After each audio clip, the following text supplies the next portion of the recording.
And now, it's time for the Yacht Club Show. Needed now more than ever. With Killer, Rev D, and Dr. Jim.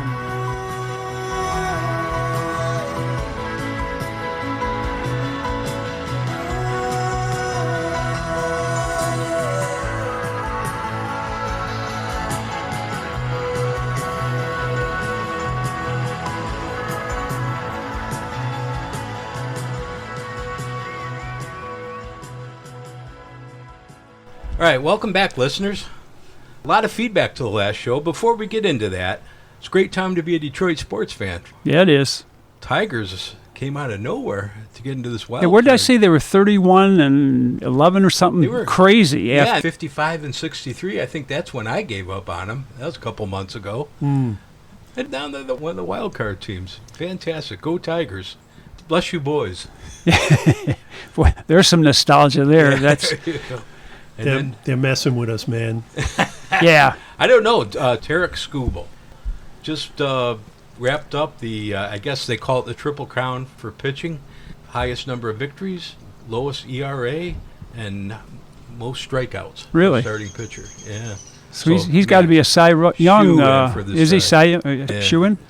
And how about those Lions? They play the Seattle Seahawks tonight at Monday Night Football, a team that's given them lots of trouble. We'll see. We'll see what they're made of. What are you thinking? I think the Lions should win. I think they're going to win handily. Well, Anyway, it's still early. Still early in the season. We're We're just looking for signs. I'm going to enjoy it while I can. Well, Jim, I understand, based on feedback from the last show, some of it favorable, some of it not so favorable. You have some thoughts you'd like to share with our listeners. Yeah, I think obviously the favorable people are, they are so wise and brilliant that I need say no more. I'm not worthy to say anything about them. Those who are critical of us, I think, first of all, thank you, because it shows you're listening and thinking. And you Or have not thinking. No.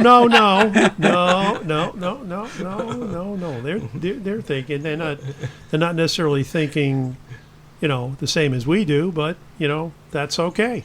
We're just a bunch of jokers out here expressing our opinion, and it's like all opinions. It's got a bias to it, and that's what we have to we try to acknowledge. The thing I will say, if you're going to disagree with us, we would love it if you would tell us specifically what it is you disagree on, and not just that you don't like it or that we're being unfair. We'd love it if you could be explicit and tell us how we're being unfair. There's a couple of kinds of comments we get is we say something about, in this particular, let's just take for an example, Vice President Harris running for president, and we make a comment about her. The answer is not whataboutism, but what about Trump?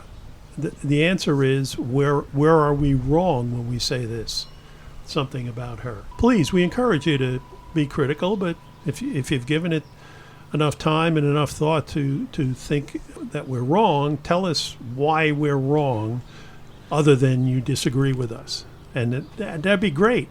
And we'll try to address it the next time we get on the air. And how do you do that? You can email us at yachtclubshow, all one word, at gmail.com. Again, yachtclubshow@gmail.com. We would love to get feedback from our listeners. Based on WordPress analytics, we're reaching a fair amount of people, and we don't know where you're all from. So if you'd like to drop us an email just to let us know, what part of the country or maybe what part of the world you're from, that would be helpful. We'd like to know who we're reaching. Again, yachtclubshow@gmail.com. Thanks, Dr. Jim. Anything else? Yeah, well, that's what you just said is important, because we have to realize how far we have to expand our opinions. I mean, if you're calling from Utah, we got to give opinions about Utah. Well, mindless, off the cuff opinions about Utah. well, you've Just come to the what you need. you've come to the right place for it, though, Yes, right? Yeah. And you could be from Thailand for all we know. When you look at killers, I don't know if we have many opinions about Thailand. oh, we could come up with something. We will. Yeah. We will. That's right. So if you're from Utah, we'll be glad to share everything we know about Hey. Utah. Anyway, that's it. Got it.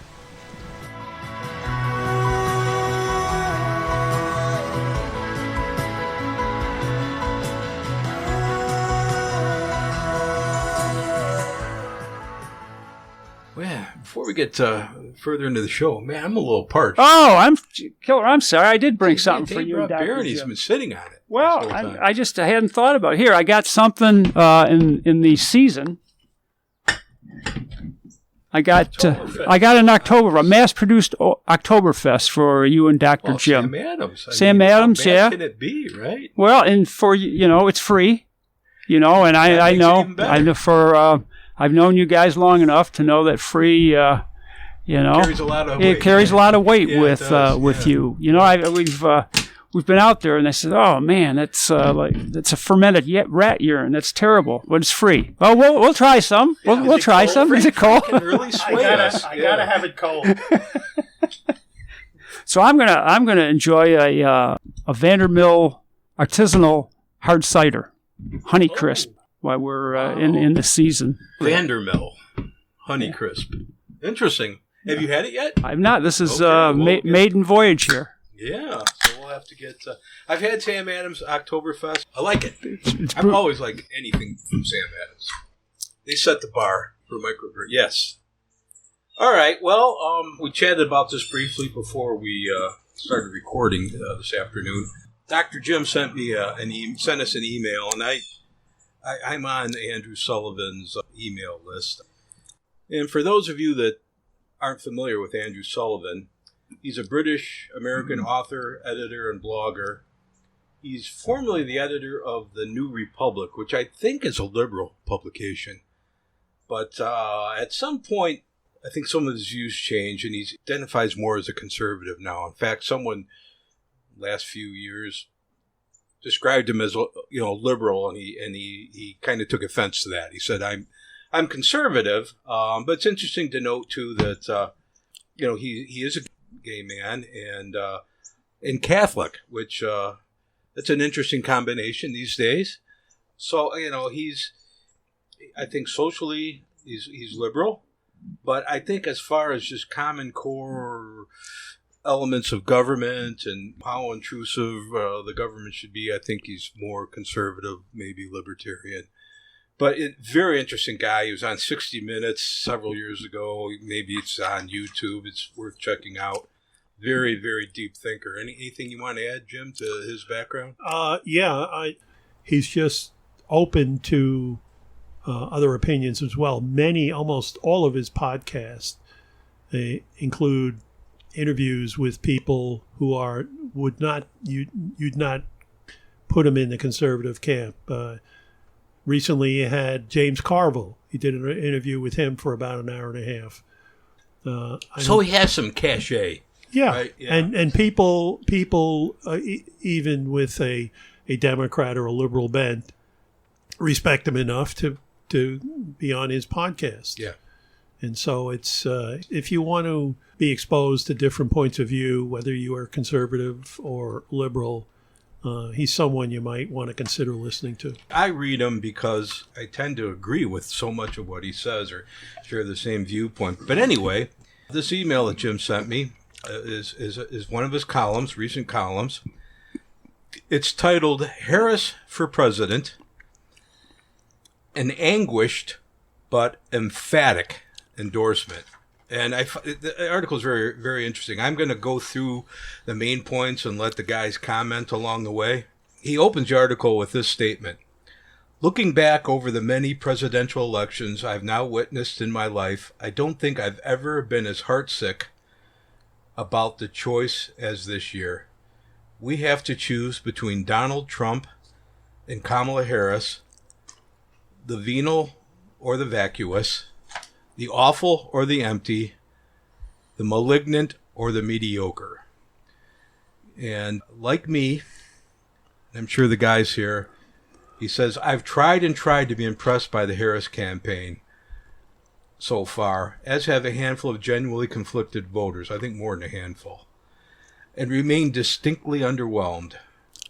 Even in sycophantic interviews, Harris cannot answer a direct question, lurches from canned phrases to pureed pablum, offers policies that seem oddly estranged from our current discontents, and keeps her distance from any truly spontaneous or lively interaction. I don't care what side you're on. I don't think anyone can really disagree with that. Well, it is a long time ago, I guess, before even the primary began. I guess the common refrain I would hear from people is that Biden is the only Democrat that Trump can beat, and Trump is the only Republican that Biden can beat. I think the Democrats have succeeded in coming up with a second one that Trump may beat. We'll see. I don't know. You're going to get letters on this one. Yeah, I know. It's tight. It's tight. He just goes on to describe Harris. It's interesting that, in her 2020 presidential campaign, how she attacked Biden from the left on race. She became vice president only after Biden explicitly ruled out any men from his search and the implicity any white women, undercutting his Veep's credentials from the get-go. So if you think about it, conscious decision, I'm not going to choose a male. Right. I'm not going to choose a white female. Right. So now your pool for the second most important position in the country, maybe the world, because if president falls ill or whatever, you're in command. So the pool was 20% of our U.S. population, basically. Well, and it's really less than that. Who else, under those parameters, who else would it have been at that time? I can't think of anybody else. Can you? What? But the you mean as far as true choice? A choice. If he wanted a female, black female, I'm just trying to think who else would have been around at that time. That Shirley Chisholm. I don't remember. Right. You're no, right. you got. Yeah, you're right, Dave. She was, Very shallow pool. She comes from a very, very large liberal state, and so she's. Who would be more qualified than her, yet would fit? Yeah, I don't know. I can't think. I can't think of that. There was like a governor. There was a Hispanic governor of New Mexico, I think. Was I kind of like that Val Deming. I remember at the time. Yes, she's a prosecutor in Florida, right? Florida. Yeah. I thought she should have been looked, and maybe she was vetted. Well, again, is it both? We just threw out some names, but were they more or less qualified than Kamala? I don't know. Yeah, they would have been selected for the same reasons. The accidental whatever candidate characteristic she had that they had of being female and minority. So Andrew continues here. He says she gave a terrific convention speech, and she did. She gives good speeches, and decided simply to ignore almost all her previous far left positions, and that's documented everywhere. You can find positions on defund the police, radical, sex change advocacy. Just there's a lot of stuff out there, and it's easy to find. So she decided to ignore her previous positions without explicitly renouncing them. That's a gift. Politicians have that gift. What's kind of cool is for America to have a female president at long last, and who is one who's not campaigned explicitly on those identity lines, and I give her a lot of credit for that. So that's something to celebrate, that she's not going there. Right. So I give her a lot of credit. But you got to ask questions like, does she have what it takes to resolve the open-ended war between Russia and Ukraine? And what's her strategy for containing China's national aggression? So there's a lot of questions there. She didn't forge a path like Obama or grasp the center as he did. She rose with the machine and will not trouble the machine. But this is Andrew now. I have yet to hear her say a single interesting or memorable thing in her entire career. Have you? And I'm looking at you guys. Anything that she said that's kind of, captured your imagination? No, I can't say. Not off the top of my head. I can't say I paid any attention to her. She was a California politician, and then she decided to run for the presidency, and then dropped out before she actually got into the campaign season during the primary season. Right. And really, I didn't think she had much to say other than when she blasted Biden for being a racist or something. Something.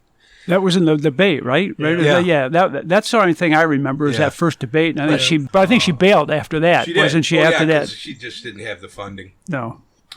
Andrew goes on to say she's extremely cautious, deeply insecure, and out of her depth, which I think we said in our last show, that she's certainly out of her depth. If a serious Republican candidate were up against her, even Nikki Haley, this election would not be even faintly close. This is Andrew's opinion, and probably shared by a lot. But, he goes on to say, we do not have a serious Republican candidate. And that's kind of where I want to focus, Sarah. Do you guys agree now with some of these comments that Andrew makes? I mean, and he's using a blunt force weapon in his description of Trump. We have the most shameless charlatan in American political history, even with all the competition. He is unfit in every respect to be president of the United States. Trump does not merely break norms, he has broken the norm, the indispensable norm for the continuation of the Republic. The norm first set by George Washington when he retired from office. The norm that changed the entire world for the better, accepting the results of an election. This is the meaning of America, and Trump despises it.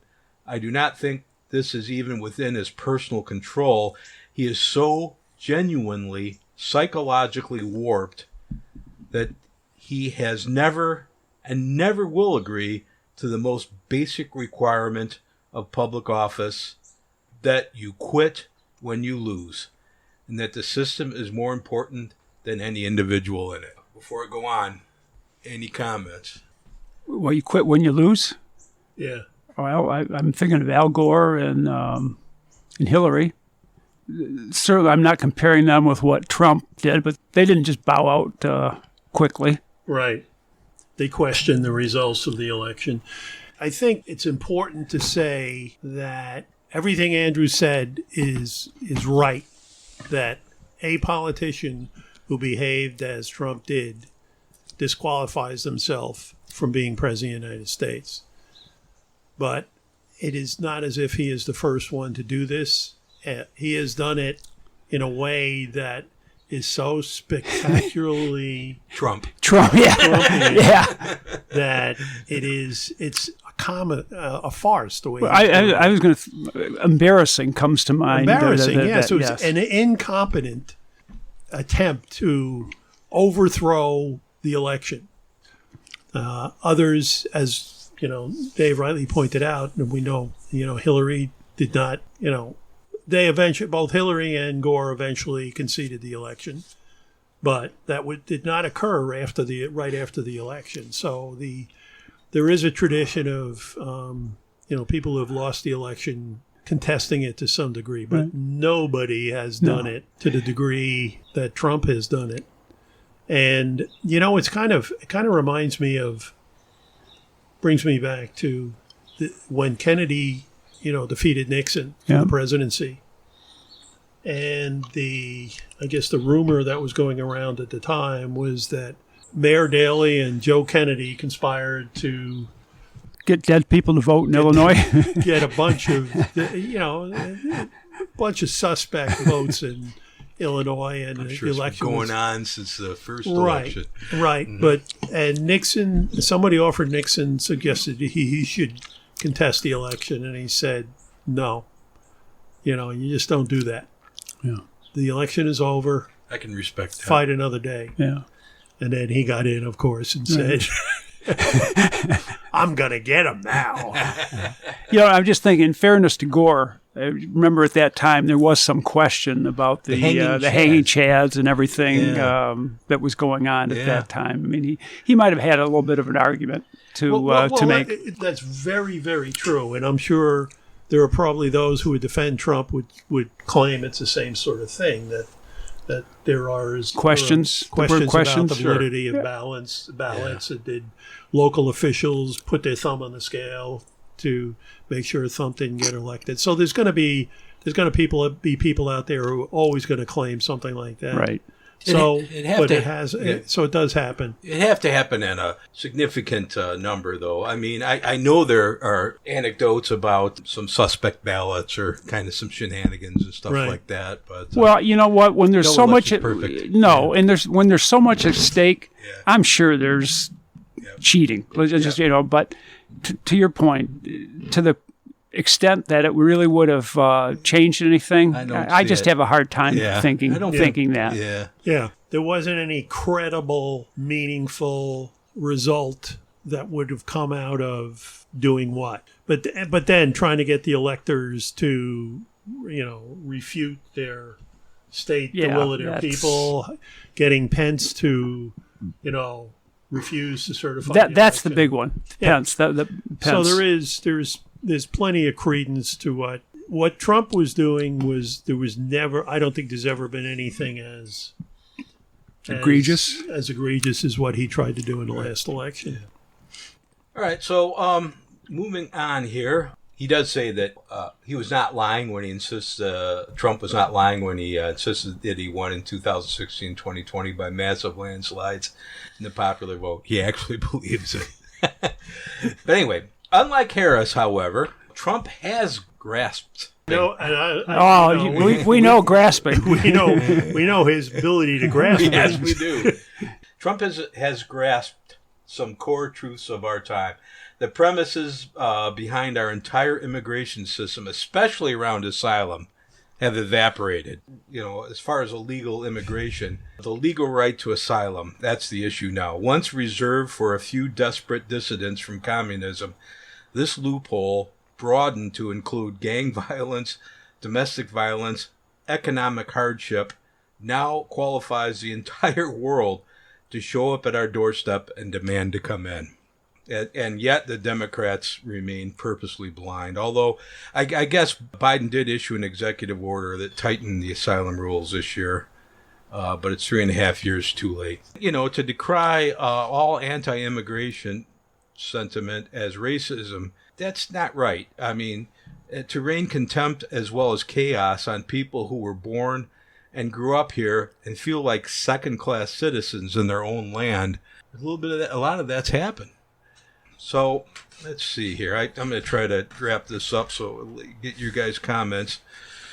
So the trouble with Trump, however, is not the message. His message, and I think we've talked about this time and time again, policies, message, we agree with a lot of it. A lot of it is merit. It's Trump. That's the problem. This is a time for sane and responsible conservatism to pivot toward a more cohesive and integrated common culture by lowering the pace of legal immigration for a while and stopping illegal immigration entirely. We need to rescue equality of opportunity, colorblindness, and merit as core American values. But Trump makes this impossible. Again, I'm continuing to read from the article. Creepy admiration for foreign tyrants has profoundly discredited a sane and responsible retrenchment of American power. His demonization of legal and illegal immigrants delegitimizes serious arguments for stronger control of immigration. Going on, he said, now his policy of drastic broad protectionism is certain poison for American prosperity. Now, this is where I personally, myself, Mike Kelly, I don't know if this is true or not. His unfunded tax cuts would further destroy American solvency. And I remember you made a point, Dave, about his tax cuts. Well, his tax cuts and the what she's espousing as far as her economic package with the tax credits, and they're no better. Right. They're not going to lead to anything. So to me, that's a wash. Yeah. The net result of their policies are indistinguishable. Got it. But if people are looking at Trump's policy is somehow a better alternative to Harris's policy. It simply isn't. Got it. It's not worse, but Not it's worse, not. yeah. It's not going Can to have solve the the same net problem. effect. Yeah.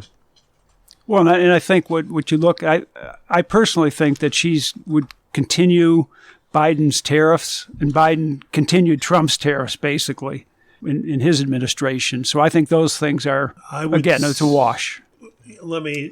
Something that occurred to me, and so Biden has had a history of sort of being, a career of being a centrist, right? He was a And that's what we thought we were going to get. right. And he didn't start out that Right. way. Yeah. So this is something Andrew did not mention, but it's in my mind. It just and I don't know that this certainly is not a suggestion that Trump would be better for us because of this. But my concern with her is that she started out as an ultra liberal progressive. So she doesn't even have the benefit of having yes, a history as a centrist. Right. And Scares me. and she also, my fear is that if she were to win the presidency, she would suddenly feel free to be full progressive liberal.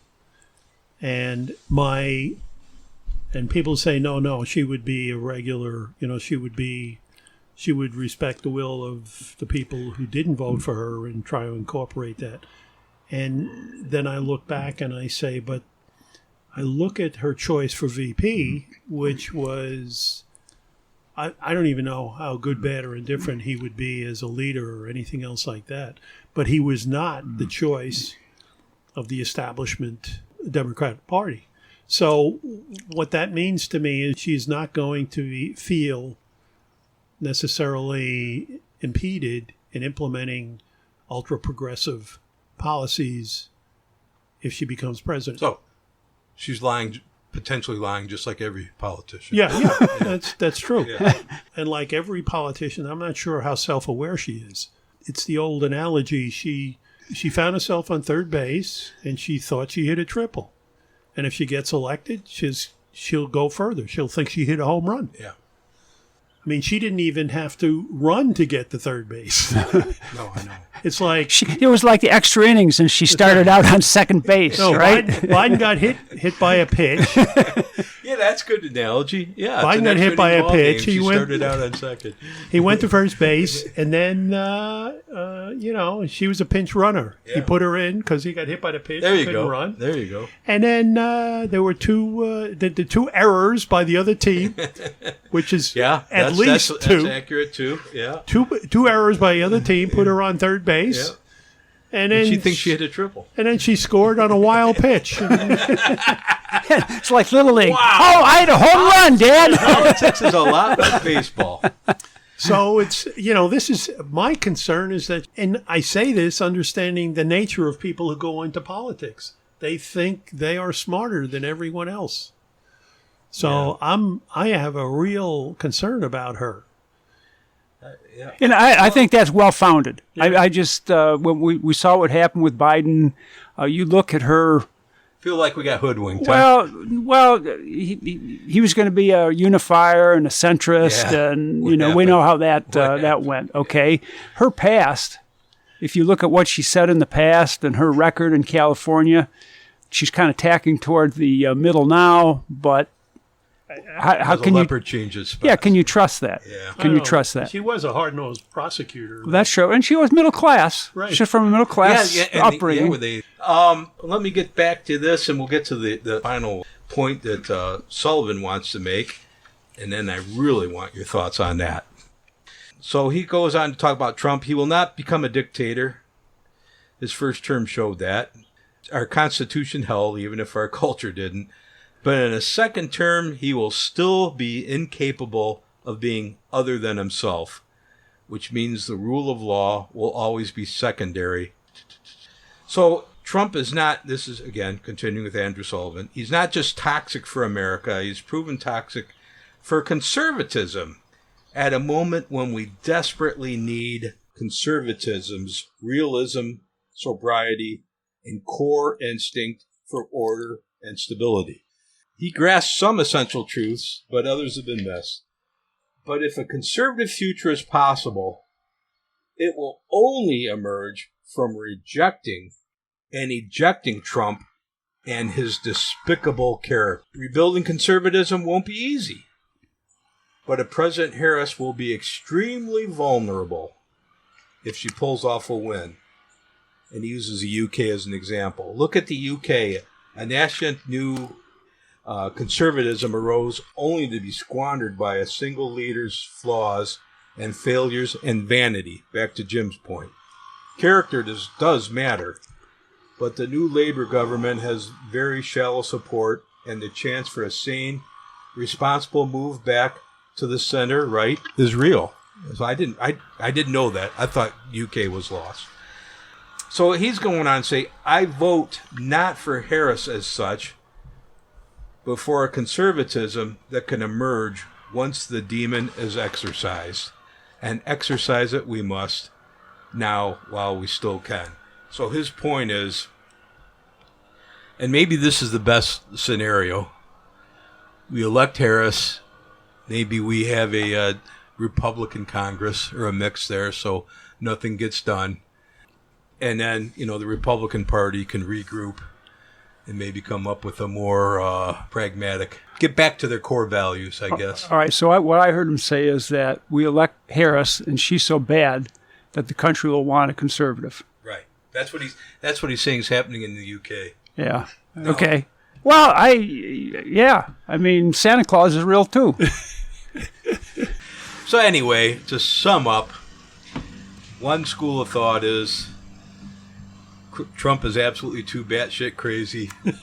Let's roll the dice with Harris. If she screws up in 4 years, maybe the Republicans have their act together.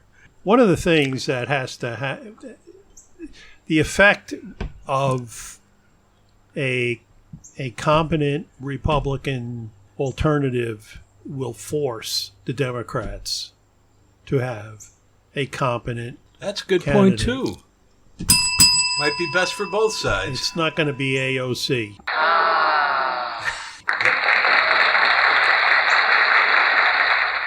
Competent Republican Party will force a competent Democratic Party, and maybe Right. they'll get back to their core values. Who knows? Maybe.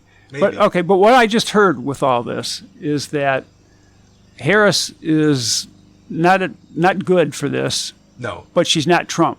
Right. Right. So That's Trump, what we're hearing. Trump is maybe a little bit policy-wise, maybe a little bit better, Right. but he's Trump. Exactly. So that's what it comes down That's to really right what now. it comes down to. Yep. And I've gotten feedback on Facebook. Understand what you're saying, Mike, but she's not Trump. And know? perfectly valid. Yeah. If I'm talking to somebody and that's the reason they're going to vote for Harris, I cannot argue with them. Yep, I know.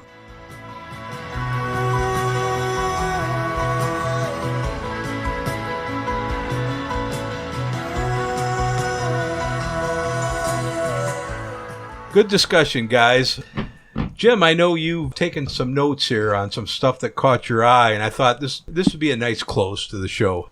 I was listening to, there's a TV show I listened to with Fareed Zakari, and he was interviewing Tony Blair, and he's the former Prime Minister of England, and he wrote a book on leadership, and he was talking about some of the things that he thinks leaders have to be able to do or have to have some attributes they have to have. And it probably fits into our discussion, and maybe you can figure out within after what I have to say where the various candidates fit in. So one of his points was once an individual is elected to become a leader, they have to switch their approach to things. They succeeded through the election process by their communication skills. You have to switch from being a communicator to essentially being a CEO. You have to be able to get things done, and you have to be able to get input from the real world for people who are familiar with how to solve problems in the real world. And that's the secret to success of being a leader. That's a big jump. Big right? jump. Yeah. So one of the things that Blair suggests or says you have to do is you have to assemble a staff of people who understand the real world, and you have to avoid the default position that we seem to have fallen into of bringing in, just lifetime politicians to come in and take positions. People who have really no real world problem solving experience. I think we've seen that's become the trend, or it's always been the trend. And that prevents, I think, governments from essentially being effective. That's the point, too. He was saying we're looking at democracy today, and the big challenge we have is that everybody thinks democracy is dead because it's ineffective. We look in our own country and we see a Congress that seems to be paralyzed by politics. And we look across the world and we see autocrats who can basically do anything they want. They can be as effective as they need to be, and nobody's going to challenge them. So the problem or the challenge to democracy is can you be effective at solving people's problems? And if you're not effective at solving people's problems, autocracy is going to be an attractive alternative. I think we see this in other parts of the world, and I think we're getting there ourselves today. He had another comment about populists, and populists come about when democracy fails to be effective, and it does not solve people's problems. And the populists kind of look at that and say, yeah, these guys can't solve your problems, and you should be mad, and therefore elect me. So they ride the wave of anger, but they never seem to come up with a plan to deal with the problem. It's sort of like elect me and trust me, and I'll fix it for you, and I'll do a better job than the other guys. So I guess if anybody wants to get this country or any country back on track, they need to be able to come up with answers for people's problems and not simply just talk about how the other guy is evil or they're against you or they hate you and anything else like that. Thank you for bringing those points in, Jim. Well, gents, another lively discussion. And again, I want to remind viewers, if you have feedback, if you have the guts, if we ticked you off, or if you want to call us to the table on anything that we implied was factual, send us an email, yachtclubshow@gmail.com. Yeah, and if you're gonna just don't tell us that we're wrong and that we're biased. Please be specific where we missed the mark. Otherwise you're a troll.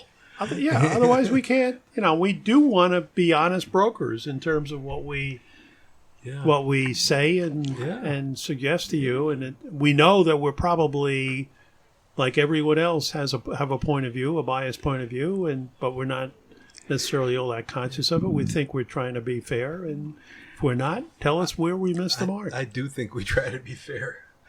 Maybe to a fault. I don't know. Fair as we see fair. Fair as we see fair. That's well, right. It's what we tell you is what we think is fair. We probably don't tell you everything that might work against us, I suppose. Like everyone else. A lot of stuff ends up on the editing floor anyway. Yeah, it's like cutting room floor. Yeah. All right, guys. Thanks for a great show, and until next time, Dave. Thanks for the Oktoberfest. Yeah. For the Oktoberfest. We'll probably have some Thanksgiving fest next time we get there. Nice. I don't know what. Nice. Looking forward to that. See y'all later. Catch you later.